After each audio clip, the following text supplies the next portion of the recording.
Lady, this ain't a test drive for charity. We sell real cars here. Brad Laom's voice carried across the polished marble floors of Laom Prestige Motors, dripping with smug amusement. To him, the black woman standing before him was an interruption, a mistake in his pristine showroom. He saw only her skin, not the quiet authority in her posture or the patience sharpening behind her eyes. When he ordered security to drag her out into the pouring rain, he thought the show was over. But by the next morning, the woman he laughed at would own the dealership and every last one of them. Before we go any further, comment where in the world you are watching from and make sure to subscribe because tomorrow's story is one you don't want to miss.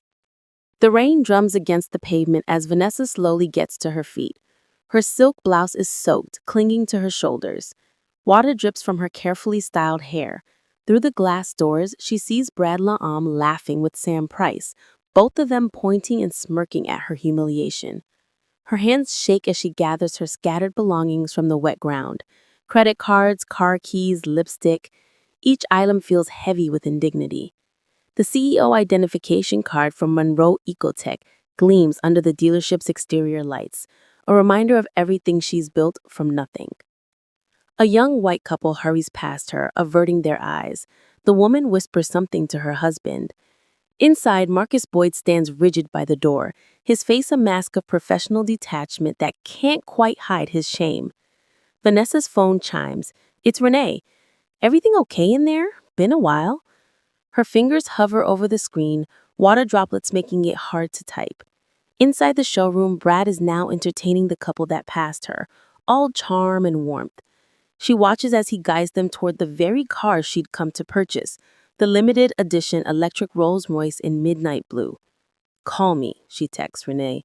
Now. Vanessa walks with measured steps to her Tesla, dignity intact despite her drenched appearance. She slides into the driver's seat, letting out a long, controlled breath. The leather interior feels safe, familiar. She catches her reflection in the rearview mirror, mascara slightly smudged, but her eyes are clear, focused. Her phone rings. Girl, what happened in there? Renee's voice carries concern and mounting anger. They threw me out, Vanessa says quietly, watching Brad through the showroom windows as he gestures dramatically, selling hard to the white couple. The head of security put his hands on me and pushed me into the rain. They did what?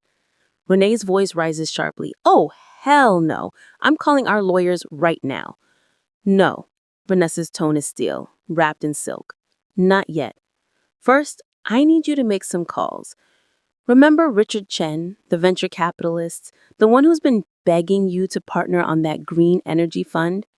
That's the one. Vanessa starts her car, the electric motor humming to life. Call him. Tell him I'm interested in discussing that automotive acquisition package he mentioned last month, the one involving this dealership's parent company, the whole franchise. Renee whistles low. That's going to cost. Money isn't the issue. Richard's been looking for a splashy entry into the luxury electric vehicle market. This is his chance. Vanessa watches as Sam Price steps outside under an umbrella, speaking rapidly into her phone. Then call Jerome at the bank. We'll need to move quickly. What about the gala car? Oh, we'll still get it. Vanessa's voice is calm. Too calm, but not quite the way they expected. She sits in silence for a moment, rain pattering against the windshield. Through the glass, she sees Marcus Boyd step outside, looking troubled. He glances her way, then quickly looks down when their eyes meet. Renee, I need you to pull something else for me.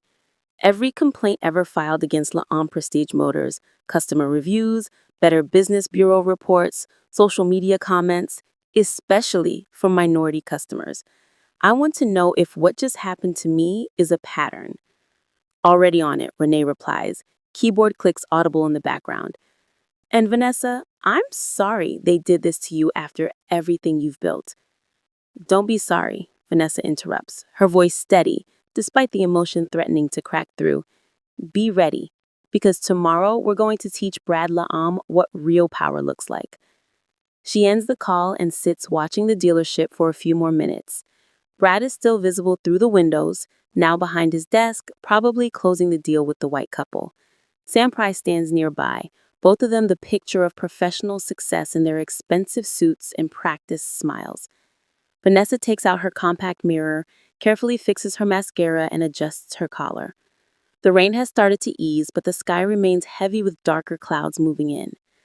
She thinks about her father, who taught her cars in their small garage in South Atlanta, about the engineering degree she earned while working two jobs, about the investors who dismissed her green technology patents until she proved them wrong, about every door that tried to stay closed until she forced it open.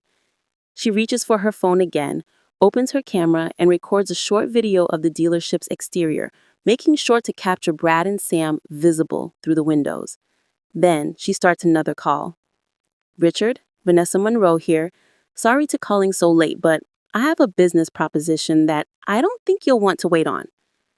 Inside her Tesla, her hands tremble slightly as she replays the video on her phone. The footage is shaky, but clear enough. Marcus Boyd's massive frame pushing her through the doorway, his face twisted with reluctance. Brad Laam appears in the background, arms crossed, that satisfied smirk playing across his lips as she stumbles. Sam Price stands beside him, perfectly manicured hand covering her mouth in mock concern. But her eyes dance with cruel amusement.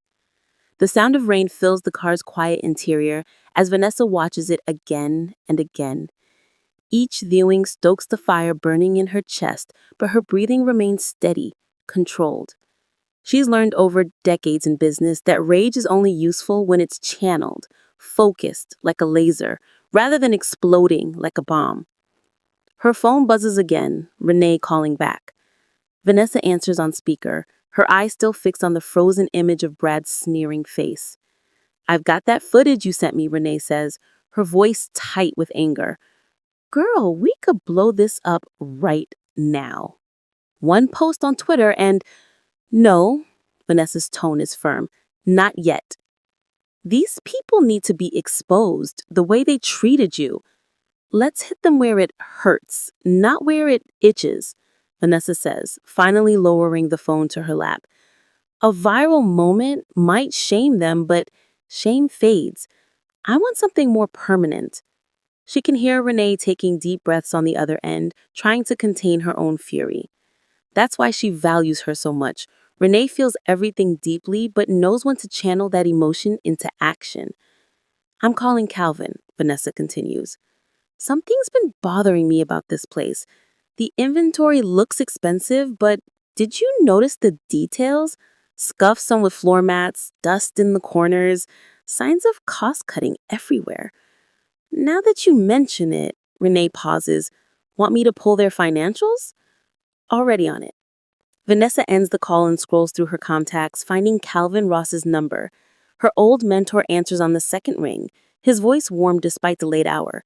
"Vanessa, this is a surprise." "Calvin, what do you know about Laam Prestige Motors?" There's a thoughtful pause.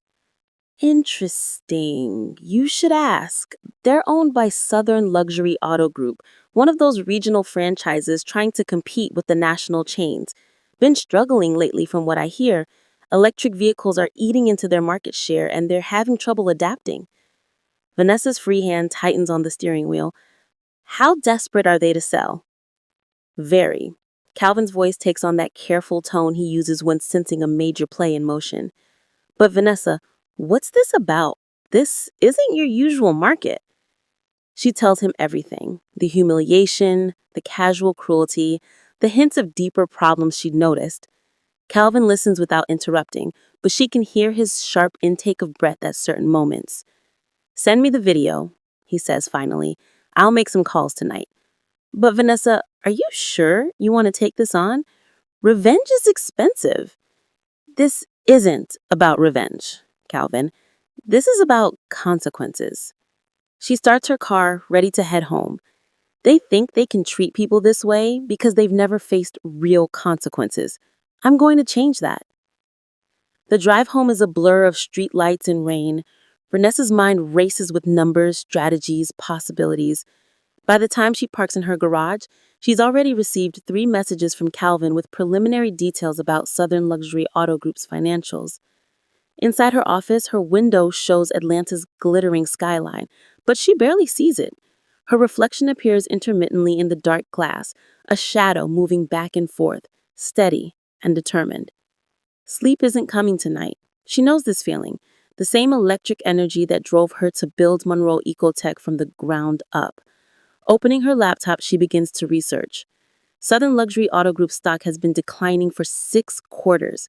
Their attempt to transition to electric vehicles has been half-hearted, at best. Their leadership is old school, resistant to change, vulnerable. Her phone lights up with another text from Calvin. Board meeting tomorrow morning. They're looking at strategic alternatives. Code for looking for buyers. Timing is perfect if you're serious. Vanessa's fingers fly across the keyboard, pulling up templates for